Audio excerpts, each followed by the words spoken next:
Ces jours-ci, impossible d'échapper à l'Algérie dans les gros titres mondiaux. Subitement, le pays devient la superstar du gaz, appelé à combler le vide laissé par le Qatar, dont les livraisons vers l'Europe sont suspendues. Une valeur sûre, disent certains, sur laquelle tout le monde veut miser.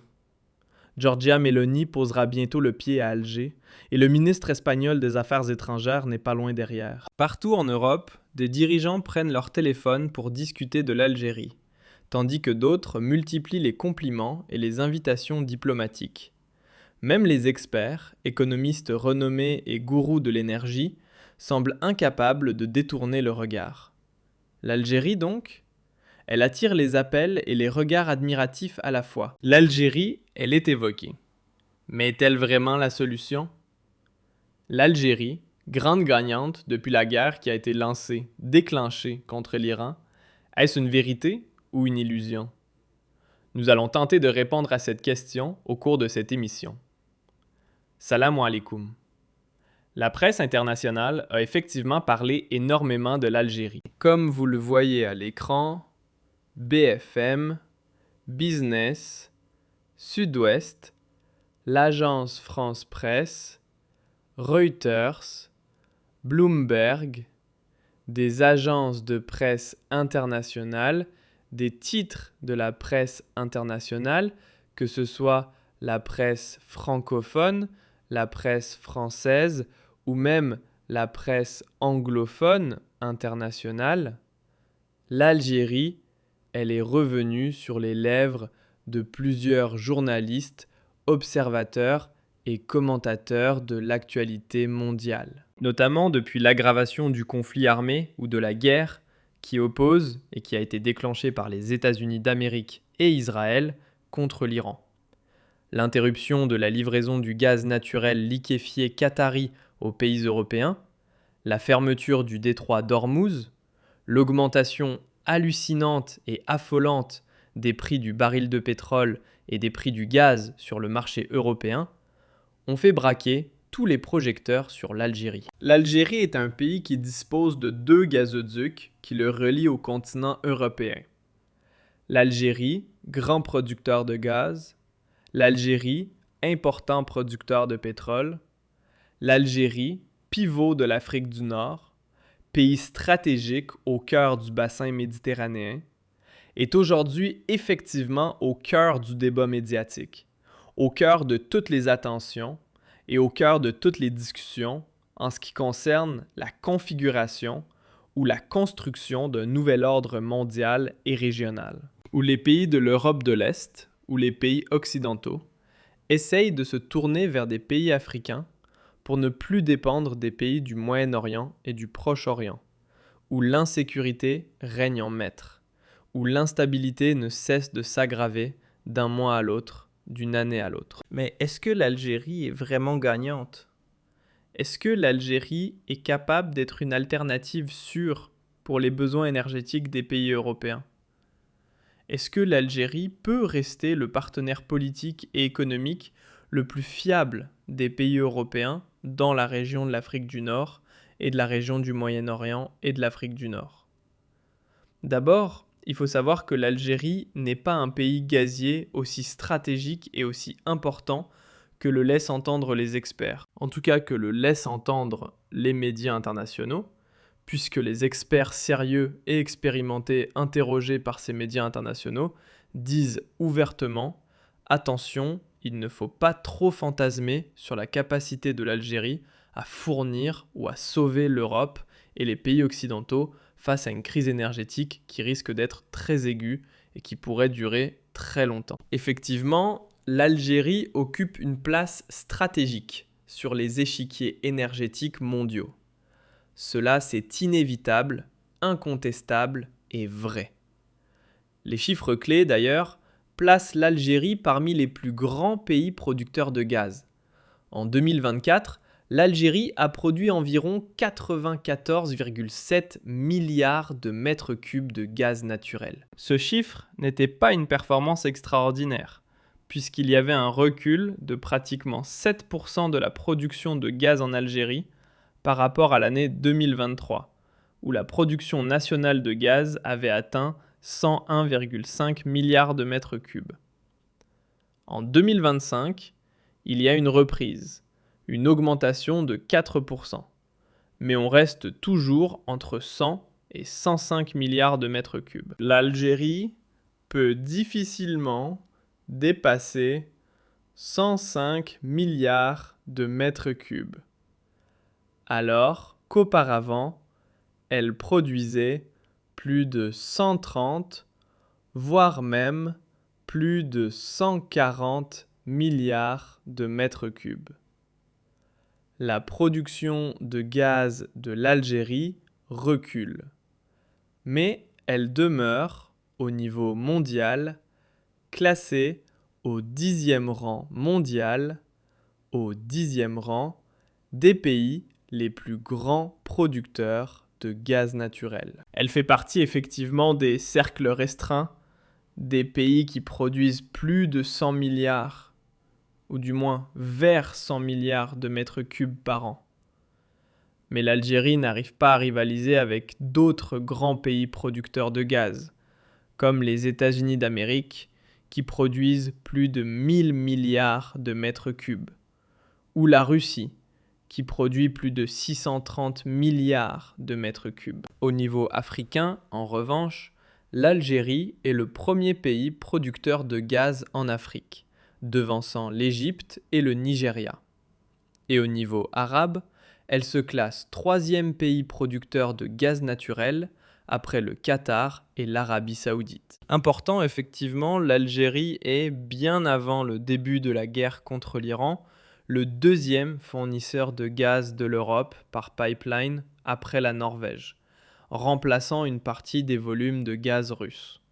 Et sa capacité d'exportation via les gazoducs sous forme de gaz naturel ou en utilisant le gaz naturel liquéfié fait de l'Algérie un partenaire indispensable pour la sécurité énergétique européenne. Cela, c'est une vérité. Maintenant, est-ce que l'Algérie a davantage profité de la conjoncture internationale qui s'est installée ou qui a été instaurée à la suite de la guerre lancée contre l'Iran? La réponse sincère et honnête, oui. L'Algérie, pour le moment, à court terme en tout cas, profite énormément de cette conjoncture. La preuve, c'est pas un jackpot pour le moment. C'est pas un jackpot, mais l'Algérie profite. C'est une petite aubaine pour le moment.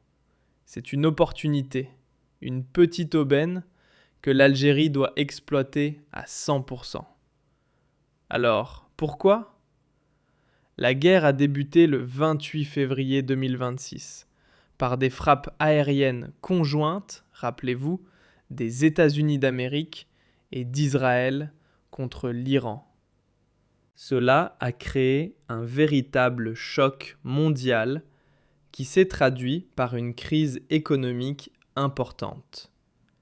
L'Algérie donc en profite. Pourquoi ? Parce qu'au niveau du gaz, l'Europe a été privée de volumes importants de gaz, notamment du Qatar, et de certains volumes de pétrole provenant des pays du Golfe qui ne peuvent pas exporter, ou même produire parce que leurs installations énergétiques ont été attaquées ou parce que le détroit d'Ormuz est fermé et leurs navires, les navires qui transportent leurs hydrocarbures, sont menacés et attaqués. Donc l'Algérie en a profité.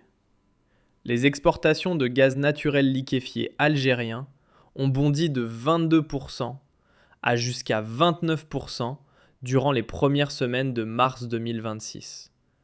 On est passé de 265 000 tonnes fin février 2026 à plus de 462 000 tonnes à la mi-mars 2026, vers l'Espagne, vers la France, vers le Royaume-Uni et vers les Pays-Bas. Les exportations algériennes, y compris vers l'Italie, sont en train d'augmenter significativement. On parle d'augmentation de 22 à 29% en moyenne. Alors que, si l'on compare une semaine à une autre, nous l'avons déjà mentionné dans une émission récemment diffusée, nous avons même observé des augmentations de 50 à plus de 74%. Donc, l'Algérie, en matière d'exportation de gaz naturel liquéfié, exploite activement cette opportunité. C'est pour cela que des médias français et internationaux ont parlé récemment, de manière explicite, de grands bénéfices et de l'Algérie parmi les grands gagnants, voire même de jackpot pour l'Algérie et la Libye. L'Algérie, donc, a réussi à rediriger une partie de ses cargaisons vers des pays arabes du Golfe touchés, comme l'Égypte, la Jordanie, etc. À moyen terme, l'Algérie souhaite investir 50 à 60 milliards de dollars en termes d'exploration et de modernisation de sa production de gaz. Et avec ces 2 gazoducs, l'atout de l'Algérie est que les gazoducs sont en sous-mer.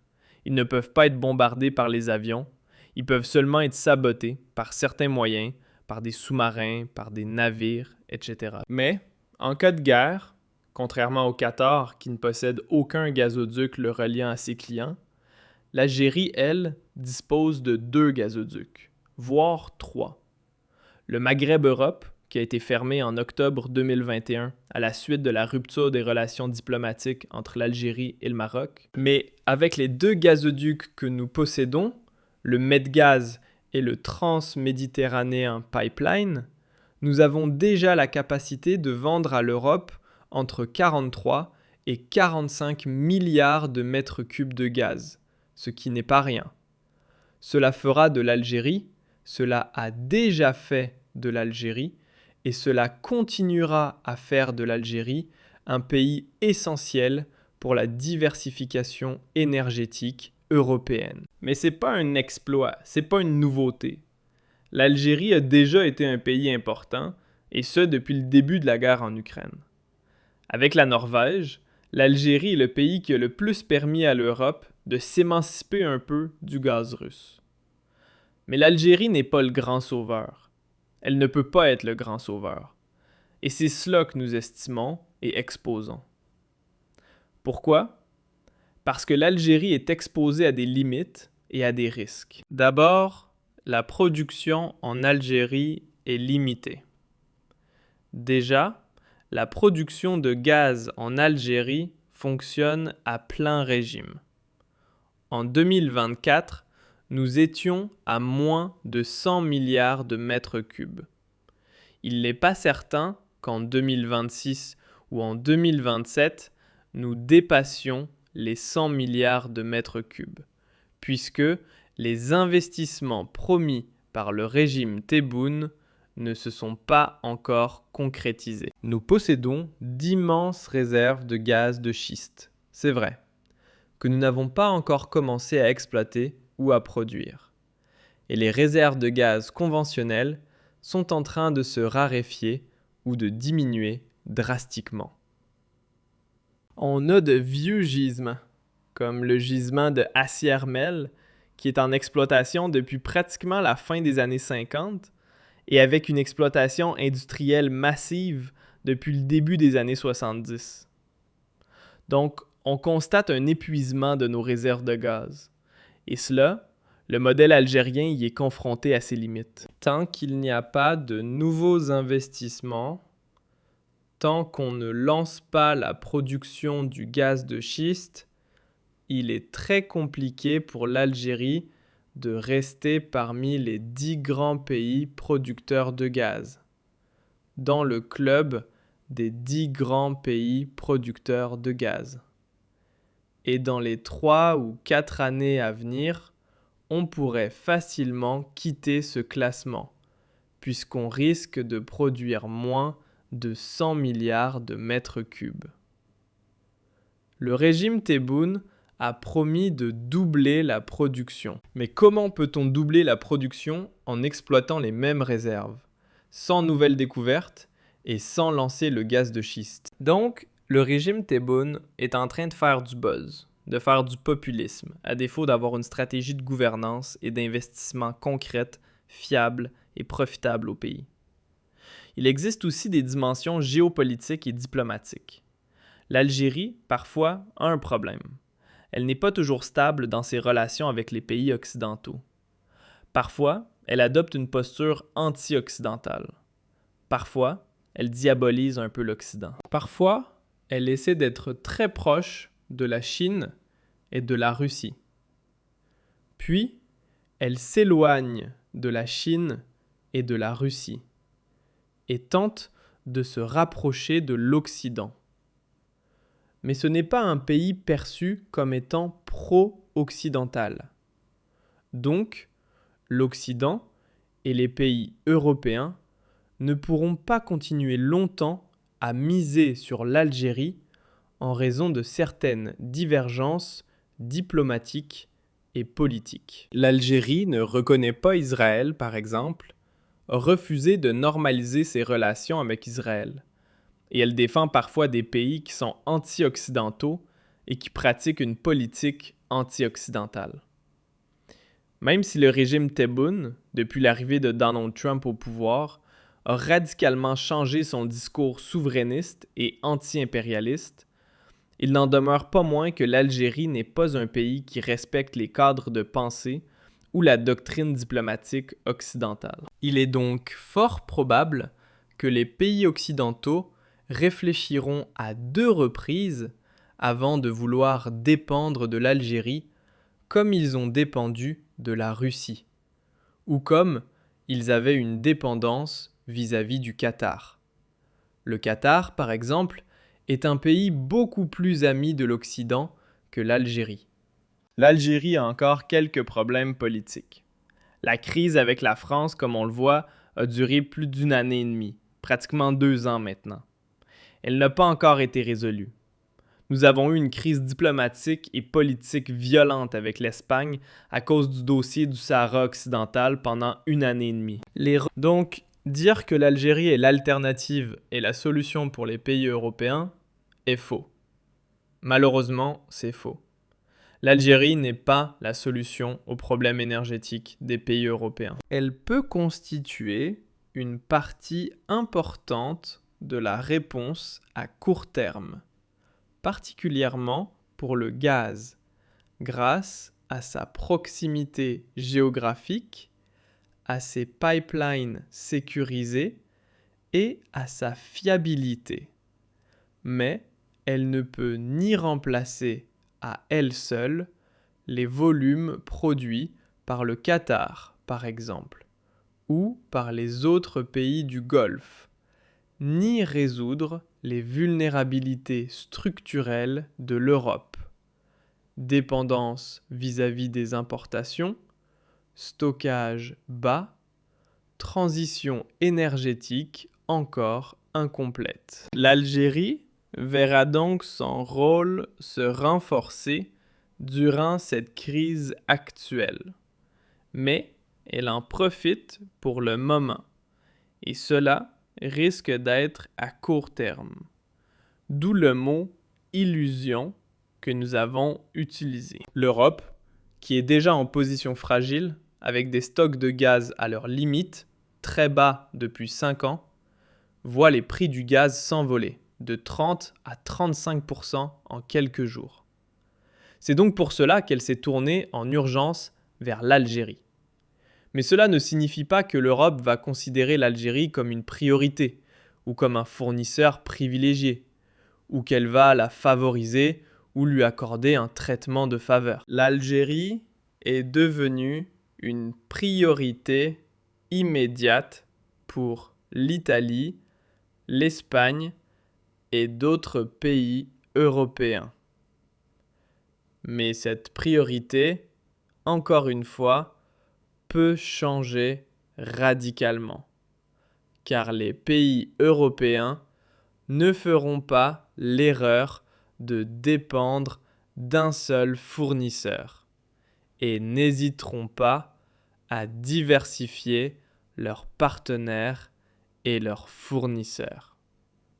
C'est vrai. Les avantages clés de l'Algérie sont donc ses pipelines notamment, qui constituent notre atout de position, le Medgaz et le Transméditerranéen, qui sont hors de portée des missiles et des drones, et qui sont moins chers et plus rapides que le gaz naturel liquéfié américain ou qatari, puisque l'on ne passe pas, on n'attend pas des heures, ni des jours, ni des mois pour faire venir une cargaison de gaz naturel liquéfié. Les pipelines sont connectés et permettent à l'Algérie d'être reliée à l'Union européenne, donc à l'Europe, et le gaz arrive rapidement. L'Algérie est déjà le 3e ou 4e fournisseur de l'Union européenne, avec environ 12% de part de marché.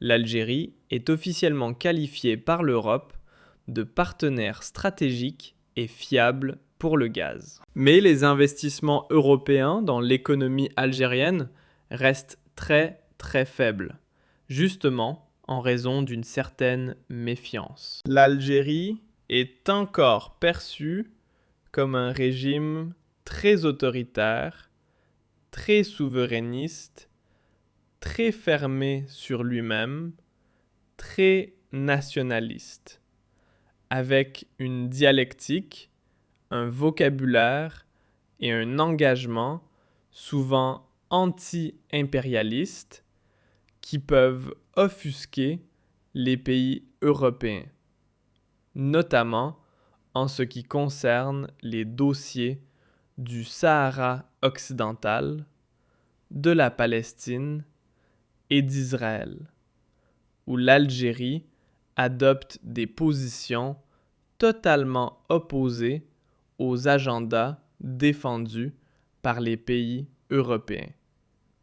Ainsi, il existe des limites structurelles pour l'Algérie. Nous avons une capacité saturée à court terme. Les pipelines, c'est vrai, fonctionnent déjà quasi à plein régime. Il y a peu ou très peu de marge supplémentaire significative pour pouvoir envoyer, donner ou fournir plus de gaz à l'Europe. L'Algérie ne peut pas compenser à elle seule, comme je l'ai dit, les pertes qataries ou les perturbations dans le Golfe. Les experts parlent explicitement de limites structurelles, car la production algérienne risque d'être affaiblie significativement avec l'épuisement des réserves et l'augmentation de la consommation intérieure. 65% du gaz produit en Algérie est destiné à la consommation nationale. L'Algérie est un pays qui va dépasser dans 2 ans la barre des 50 millions d'habitants. Donc ce n'est pas un petit pays de 2 ou 3 millions d'habitants comme les pays du Golfe. Cela n'a rien à voir. La production de gaz se situe autour de 100 à 101 milliards de mètres cubes avec des champs vieillissants. L'objectif est que l'Algérie, elle a promis de doubler sa production. En réalité, ses ambitions sont d'atteindre en 2030 130 à 140 milliards de mètres cubes. Mais cela nécessite des investissements massifs. Il n'y a pas de miracle immédiat, car l'argent n'a pas encore été débloqué.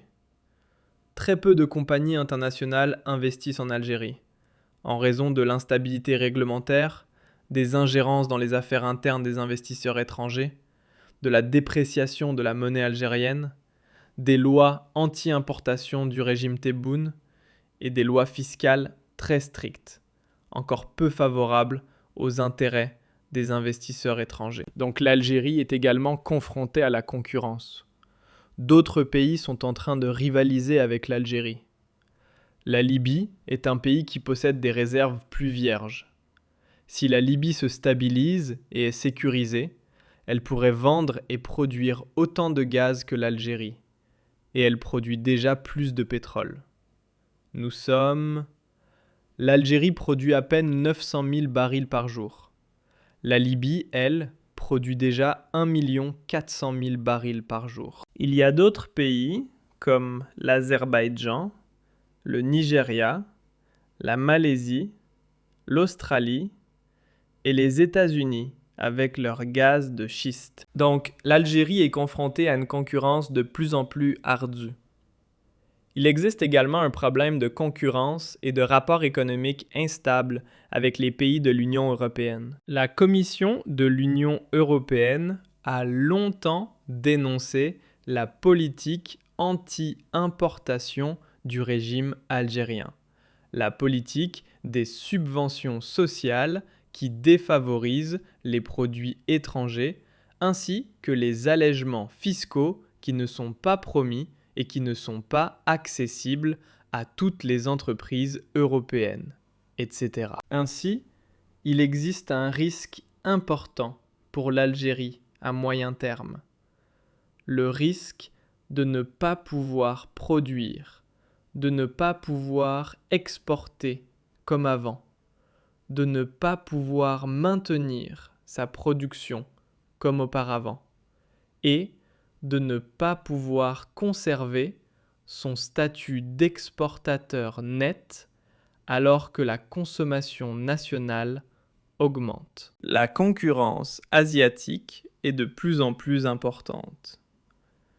La concurrence de plusieurs pays africains comme la Libye, le Nigeria, l'Égypte et demain l'Angola, le Mozambique, le Sénégal et la Mauritanie, qui arrivent également sur le marché gazier, se renforcent. Ainsi, si l'Algérie veut absolument devenir incontournable aux yeux des Européens, elle doit développer les énergies renouvelables, réduire sa consommation interne de gaz naturel, augmenter sa production de gaz, ouvrir son économie aux entreprises européennes, créer des partenariats économiques et des projets communs avec les pays de l'Union européenne et peut-être aussi, surtout, changer de politique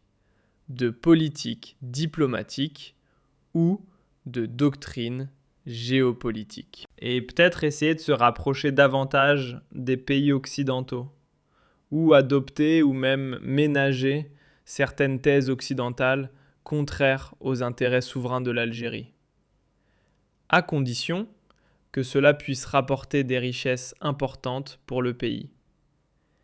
Il est donc nécessaire de revoir la politique économique et la politique géopolitique du pays pour peut-être profiter encore mieux de l'Occident. Mais, pour le moment, l'Algérie reste une solution vers laquelle se tournent les pays européens, car ces derniers sont contraints de gérer les urgences à court terme. Alors, l'aubaine actuelle pour Alger est réelle, mais elle risque d'être temporaire et limitée par ses propres contraintes de production et par ses propres contraintes de choix politiques et économiques. L'économie algérienne est peu diversifiée. Le régime est, encore une fois comme je l'ai dit, très autoritaire et très instable. Les lois de finances changent. Le pays est très peu ouvert. L'Algérie n'a pas de bourse. Et les marchés algériens sont de plus en plus fermés aux investisseurs étrangers. Donc, ce qui va se passer pour l'Algérie dépendra de la durée du conflit et de la capacité des deux côtés à transformer cette crise en un partenariat plus profond et durable. Mais, pour qu'il y ait un partenariat réellement durable et profitable pour l'Algérie, il faudrait que l'Europe et l'Algérie s'engagent tous les deux de manière réciproque dans la construction de ce partenariat. L'Algérie ne peut pas se contenter de fermer son marché et son économie aux produits européens et aux entreprises européennes, en vendant uniquement du gaz et du pétrole. Elle ne peut pas se permettre de maintenir sa stratégie de bras de fer et de tension avec certains pays européens et de les prendre en chantage à cause du Maroc ou du dossier du Sahara occidental, tout en espérant conserver de bons rapports économiques avec eux. Cela ne peut pas fonctionner ainsi. Si l'Algérie veut construire un partenariat durable et devenir incontournable aux yeux de l'Occident, elle doit devenir pro-occidentale. s'ouvrir à l'Occident, s'occidentaliser dans certains aspects de sa gestion politique et économique, et accepter de faire des compromis en échange de richesses et d'une plus-value importante pour sa population et pour son économie.